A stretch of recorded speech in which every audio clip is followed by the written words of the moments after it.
The lights dim. You walk to the front, 20 faces stare at you. You open your mouth and you hear yourself say, "Today I will talk about." Half the audience checks their phones immediately. You've lost them in 20 seconds. Today, we're fixing that. Not just your English, your opening, your hook. Because if you don't hook them in the first minute, you don't have a second minute. Last month, quarterly review. I had 15 minutes to present our sales numbers. I started with, "Thank you for coming. Today I'll discuss Q3 performance." I looked up and saw people checking email. One person was actually shopping online. I wanted to disappear. You committed the cardinal sin of presentations. You were boring on purpose. You thought professionalism meant being dry. You thought respect meant being serious. You were wrong. Professionalism is engaging. Respect is valuing their time. Boring is disrespectful. But I had important information. The numbers matter. Important information delivered boringly is ignored information. The same data delivered with a story, with emotion, with a hook, gets remembered, gets acted upon, gets you promoted. The content is half the battle. Delivery is the other half. And the opening is everything. So where do I start? The hook you mentioned? Yes, the hook. The first 60 seconds. Research shows audiences decide whether to pay attention within the first 5 minutes.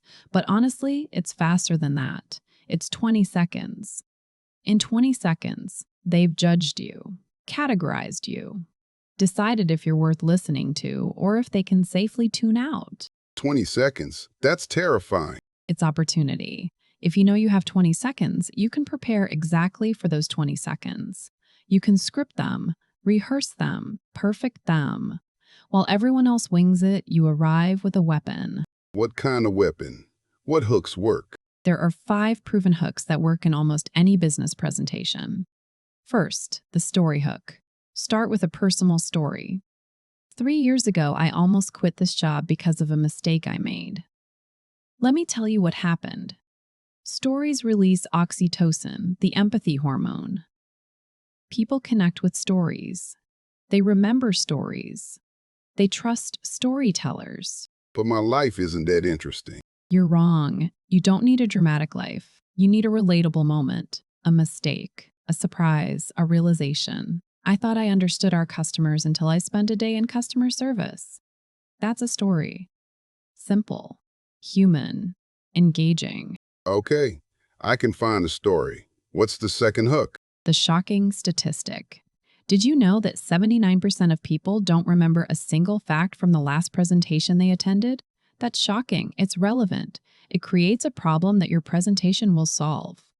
Statistics anchor you in credibility. They say you've done your homework. Where do I find good statistics? Industry reports, company data, news articles. The key is relevance.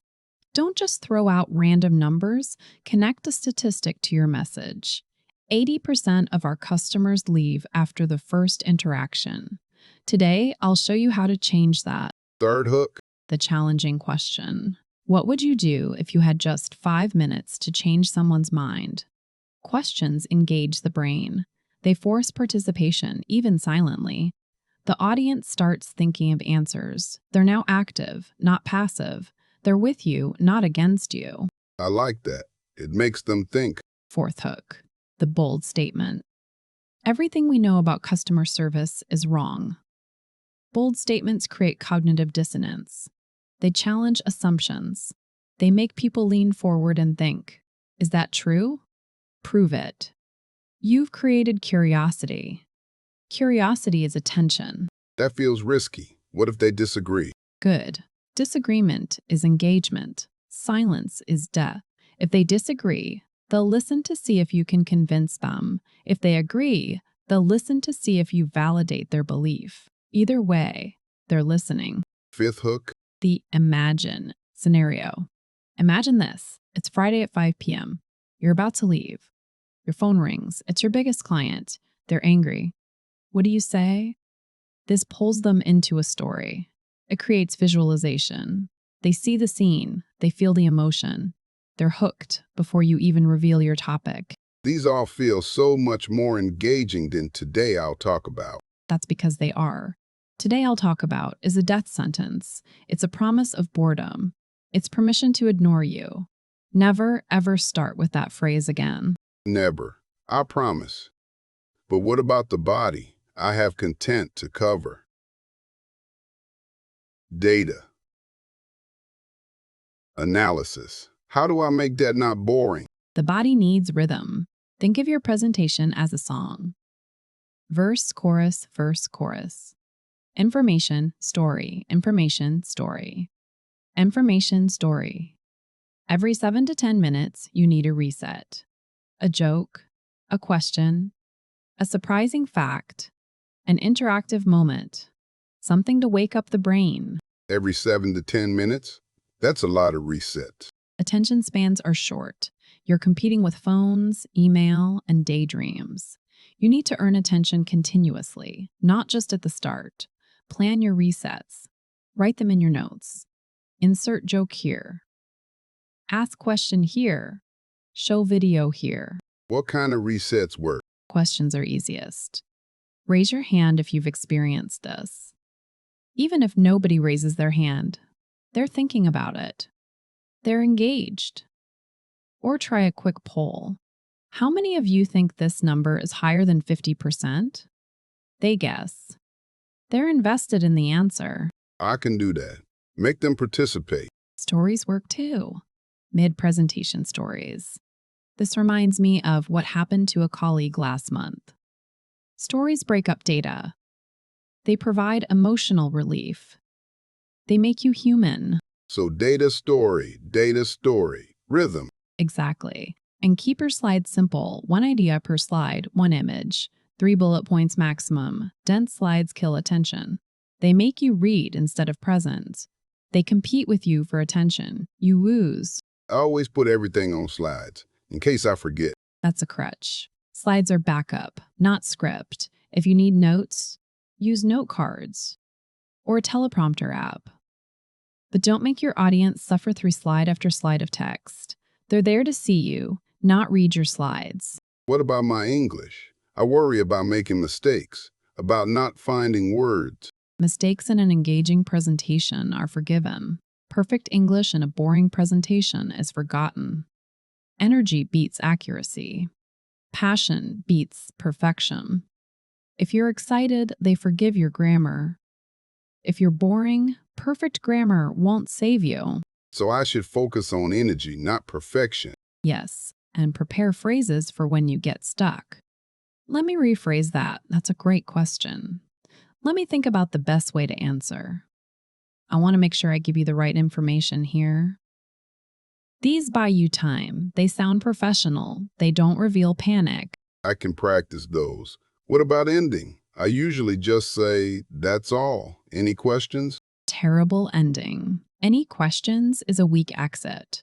It suggests you're not sure if you covered everything. It invites silence. Instead, summarize with impact. Today we learned that 79% of presentations are forgotten, but using these 5 hooks, you can be the one they remember. Start with a story. Shock them with data. Ask a question.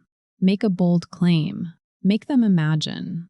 Which hook will you use in your next presentation? Make a bold claim. Make them imagine. That circles back to the beginning. It feels complete. It does, and it ends with a question they take with them. It extends your presentation into their next meeting. That's power. What if there really is a Q&A? Should I avoid it? No, Q&A is valuable, but control it. Say, I'll take 3 questions, not any questions. Limit the time. We have 5 minutes for questions. If nobody asks, have a backup question ready. A question I often get is, and answer it. This breaks the ice. And if I don't know the answer? Be honest. That's an excellent question. I don't have that data with me, but I'll find out and email you by tomorrow. Never fake an answer. Credibility takes years to build and seconds to destroy. Honesty over fake expertise. Always. Now let's talk about confidence. You mentioned you're nervous. Everyone is. Even experienced presenters. The difference is they hide it better, and they use the nervous energy. Use it? How? Nervous energy is just energy. It can paralyze you or power you. Channel it into enthusiasm, into volume, into movement. Walk around, gesture, make eye contact. The physical action distracts from the anxiety, and it makes you look confident, which makes you feel confident, which makes you feel confident. Fake it till you make it? Practice it till you become it. Rehearse out loud. Record yourself. Watch it. Cringe. Improve. Do it again. The more you practice, the more automatic it becomes. The less brain power you waste on remembering what to say, the more you have for connecting with the audience. I usually rehearse in my head, not out loud. Rehearsing in your head is a lie. Your brain fills in gaps. You think you know it, but you don't. Rehearse out loud, standing up, with a timer. Exactly as you'll do it. That's the only way to know if it works. That sounds uncomfortable. Uncomfortable in private prevents disaster in public. 1 hour of uncomfortable rehearsal saves you from 15 minutes of public humiliation. Invest in the discomfort. What about visual aids? Props? Props are powerful. Hold up an object. This is what distraction looks like. A cracked phone screen. An empty coffee cup. A broken toy. Props create visual memory. They break the monotony of slides. They make abstract concepts concrete. I never thought of using props in business presentations.